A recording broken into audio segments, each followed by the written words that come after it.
President Trump sought to overturn the results of an election. He sought a coup by misleading people with lies. My father and our neighbors were misled also with lies, and I know where such lies lead.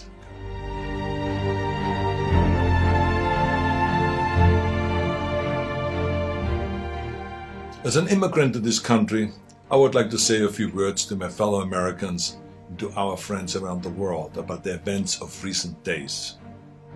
Now, I grew up in Austria. I'm very aware of Kristallnacht, or the Night of Broken Glass. It was a night of rampage against the Jews carried out in 1938 by the Nazi equivalent of the Proud Boys. Wednesday was the Day of Broken Glass right here in the United States. The broken glass was in the windows of the United States Capitol. But the mob did not just shatter the windows of the Capitol, they shattered the ideals we took for granted.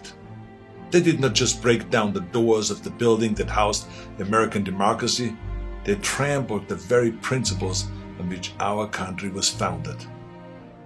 Now, I grew up in the ruins of a country that suffered the loss of its democracy. I was born in 1947, 2 years after the Second World War. Growing up, I was surrounded by broken men drinking away their guilt over their participation in the most evil regime in history. Not all of them were rabid anti-Semites or Nazis. Many just went along, step by step, down the road. They were the people next door. Now, I've never shared this so publicly because it is a painful memory. But my father would come home drunk once or twice a week, and he would scream and hit us and scare my mother. I did not hold him totally responsible because our neighbor was doing the same thing to his family, and so was the next neighbor over. I heard it with my own ears and saw it with my own eyes. They were in physical pain from the shrapnel in their bodies and in emotional pain from what they saw or did. It all started with lies and lies and lies and intolerance. So being from Europe, I've seen firsthand how things can spin out of control. I know there is a fear in this country and all over the world that something like this could happen right here.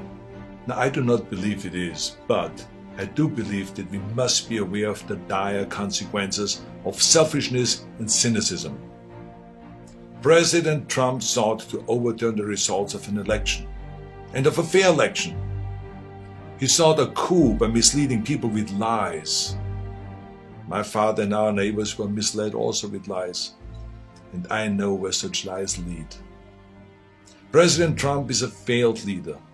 He will go down in history as the worst president ever. The good thing is that he soon will be as irrelevant as an old tweet. But what are we to make of those elected officials who have enabled his lies and his treachery? I will remind them of what Teddy Roosevelt said. Patriotism means to stand by the country. It does not mean to stand by the president. Now, John F. Kennedy wrote a book called Profiles in Courage. A number of members of my own party, because of their own spinelessness, would never see their names in such a book, I guarantee you. They are complicit with those who carried the flag of self-righteous insurrection into the Capitol. But it did not work. Our democracy held firm. Within hours, the Senate and the House of Representatives were doing the people's business and certifying the election of President-elect Biden. What a great display of democracy. Now, I grew up Catholic. I went to church, to Catholic school. I learned the Bible and my catechism and all of this. And from those days, I remember a phrase that is relevant today: a servant's heart. It means serving something larger than yourself. See, what we need right now from our elected representatives is a public servant's heart. We need public servants that serve something larger than their own power or their own party. We need public servants who will serve higher ideals, the ideals in which this country was founded, the ideals that other countries look up to.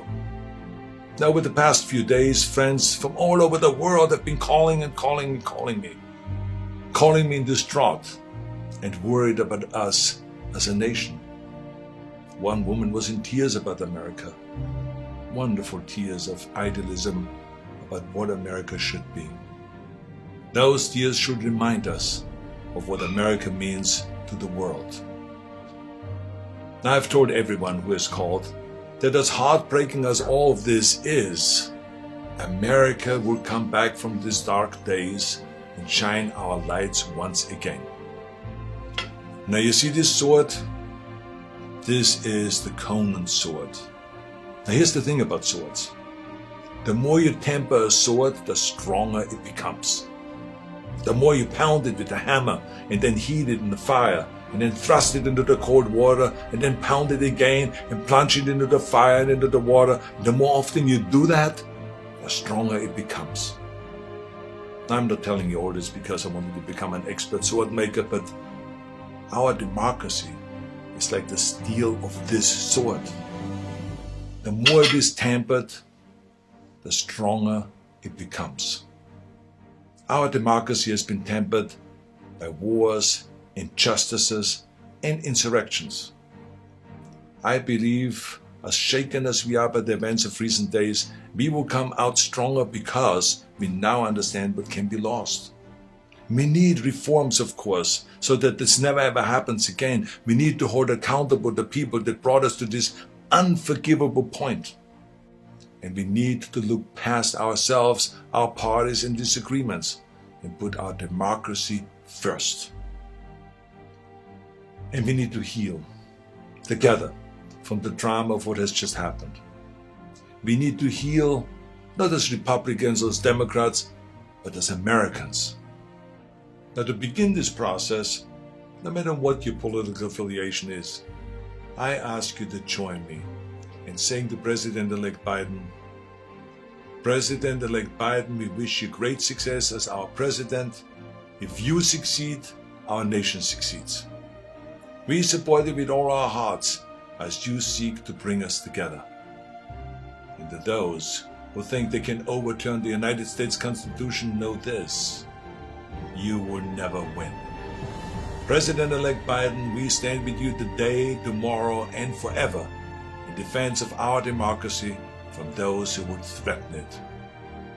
May God bless all of you, and may God bless America.